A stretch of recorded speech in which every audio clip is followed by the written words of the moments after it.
something else you may want to play around with, and actually this is kind of relating back to what we started with, actually, is with episode 1 and 2 of Talking with the Guitar, where we were talking about one string stuff.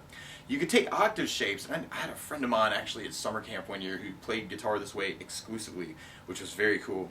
So for instance, if you take the first finger and go to the A string on the 7th fret, that's a E note. And if you, well, right, we've been talking a lot about E notes. And then if you take the third finger and go to the G string on the 9th fret, that's another E. So you kind of have an octave shape there between the A and the G strings.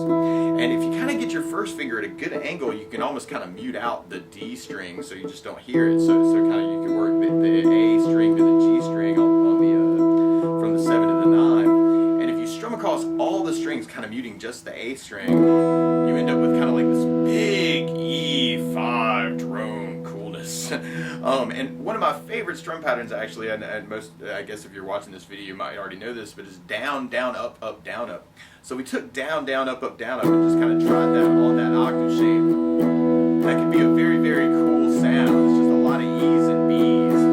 And actually, from where we are, if we were thinking about these guys as number 1, so if we were following the first finger fret-wise, if we slid over to 8th fret, that would be a flat 2. And if we slid over to 9th fret, that would be a regular 2. And if we slid over to 10th fret, that would be a flat 3. And if we slid over to 11th fret, that's a regular 3rd. And if we slide over to 12th fret, that's a 4. And if we slide over to a 13th fret, then that's a sharp 4 or flat 5. And then we got a 5. If we keep on going, we got a sharp 5 or a flat 6 on 15th fret. 16th fret, we got a regular 6. And then if we go over one more to 15, or 17th fret with the first finger, then now I'm on a flat 7. And then if I go over one more fret, we got a regular 7. And if I go over one more, then I'm back to 1, kind of on my E. So you can kind of work it that way, and I know this is extremely high if you're just doing acoustic, and actually some of these notes we can go backwards for. So if you got 7th fret on the A string with the first finger, that's our 1. If you go down a half step, or down 1 fret, that's a 7. Down another fret is a flat 7. Down another fret is the 6. Down another fret's the flat 6. Down another fret's the 5. And then down another fret is the flat 5. So if you wanted to, you could actually kind of take those scale ideas we were doing and then apply the strum pattern to it. And this could be actually kind of cool. So if we were following major scale, all right, we'd be going from 1 to 2 to 3 to 4 to 5 to 6 to 7 to 1, so all our naturals. So our first finger would slide from the 7th fret, and then we would go up to 9th fret with the first finger for a 2, and then we go up to 11th fret for a 3, and then we go up to 12th fret for our 4, or we could go back to 2nd fret for our 5, or we could go to the 4th fret for our 6, and then we could go over to 6th fret on the A string for our 7, and then we'd be back to the 1 on the 7th fret on the A string.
melodic ideas, playing around with those scales, and you get used to like what the sound sounds like, and without really having to try too hard. You're just taking that octave shape and moving it around.